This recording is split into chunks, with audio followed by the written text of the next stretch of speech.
We have now three possible scenarios for the eruption in the Svartsengi volcanic system for the late February to early March. One of them is what you see here, very close to the Svartsengi, within 30 minutes from the earthquake storms, to the appearance of the lava at the surface and the direction of it. This is according to the Christian Jones daughter. The fissure can be 800 meters. The next likely scenario will be at the Hagofell, north of the Hagofell, like the one that I predicted previously around 1.5 months ago. And I guess that it may follow the contour toward the south and the north and toward the peninsula in the near the Grindavik, to the east of it. So that is now with a nicer map, good base map, probably studied with the 3D, stereoscopic views. So we can actually see that where it goes. Mine is, what you see here is a rough estimate based on the satellite imagery. And now we have the evidence for that. As we go further away from the areas, from the Svartsengi, the warning time increases from 30 minutes for near the Sundunga craters to Hagofell, which is around 3 hours, to the next scenario, which is in the near the Grindavik, if it happens within the wall, defensive wall of it, to 5 hours. We have time. It's time for the magma to reach those areas from the reservoir to those areas. These are again my prediction according to the locations that I thought that they may erupt. Kristen Jones-Roche has done it elegantly again. With a better base map and more data available to her. This is again my likely scenarios that I predicted. Now I'm happy that they are doing this. Or if they had it for themselves, they're not publishing it publicly. That is great. Our YouTube work, it seems that is effective on the publication of the data. Next is that the Svartsengi company who's operating the geothermal power plant released their stratigraphy of the Svartsengi, why it doesn't erupt there. We know that it's a trade secret. The next possible scenario after Hagofell is that within the walls of the defense walls of the Grindavik, we will have the eruption. It may go toward the west side of it and create a lot of extensive faulting and formation of rift within the Grindavik. That is another likely scenario, but less likely probably in the case that it may go to the easiest pathway and the quickest, which is to the Sundunga crater series. I add the videos that I made about this probably around 4 or 5 weeks ago. And you can compare them with what we have now from the Iceland Meteorological Office. The main thing of this presentation that Kristin had was that the further away we are, the alert time, the time for evacuation is longer.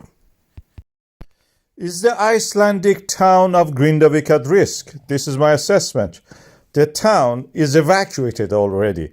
It is on a graben formed by the opening up of the mid-Atlantic ridge.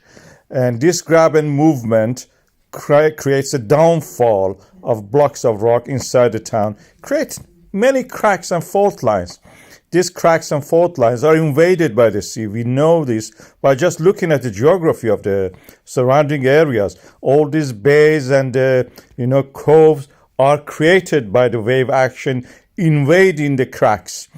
When the earthquake happened in November 2023, these cracks were reactivated. They were not created. They were there. We just built our structures, filled up the cracks and sinkholes, and built our homes there. This eventually will happen. The town will disappear into the sea if there was not because of the action of the volcanism, which creates more land. We can fill up the town cracks by just doing, what we are doing up to now. But that will be a temporary measure. It will not last. The next earthquake will reactivate these fault lines.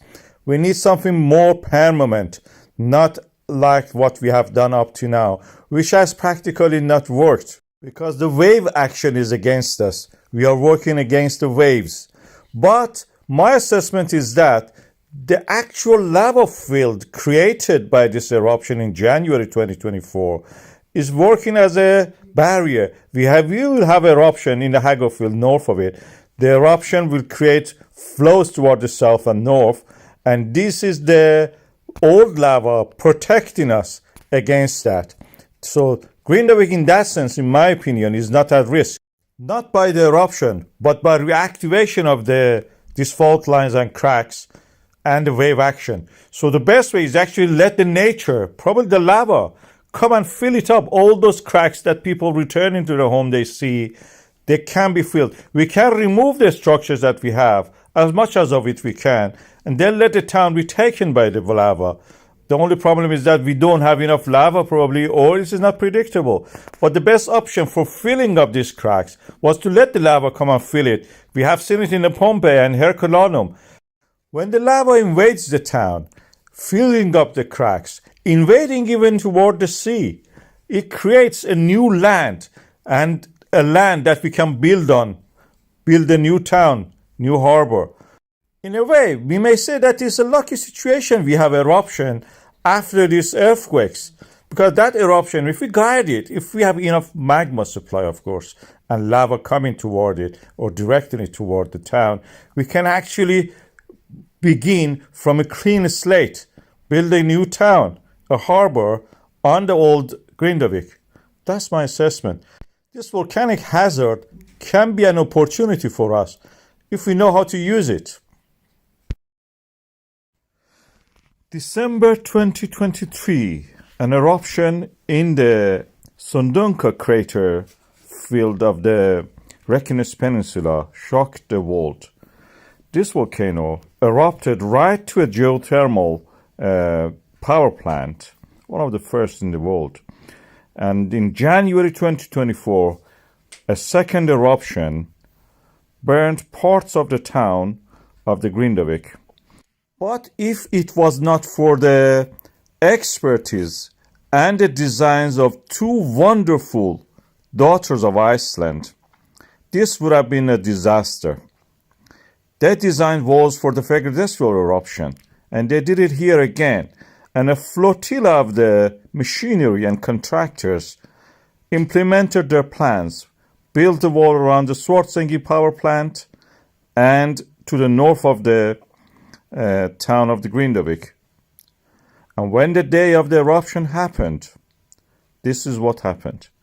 We had the fissure coming from the north in the Hagafell toward the town, opening up the ground in real time, slicing through part of the wall even. But the miracle of the wall stopped the spread of the lava. The lava followed the counter of the wall that these contractors in real time were actually working again on it, and stopped it at the point. The solidified part of the lava formed another wall. Based on that and inspired by that, I figured out where it may be the next eruption in this area. We are going for that now at the moment. And I suggested that the north of the Hagafell will this time witness the eruption. And it is quite possible a tongue of the lava from the east of the Grindavik will flow toward the peninsula to the north, top of this image. And here we are. We have now the designs for a new wall toward the east of the Grindavik. This is the SAR images from the German Space Agency. You can see that.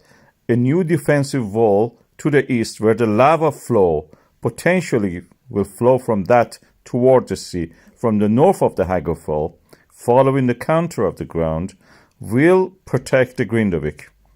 You can see their design from the space, and every tourist who enters the aerospace of the Iceland over the peninsula will see that also.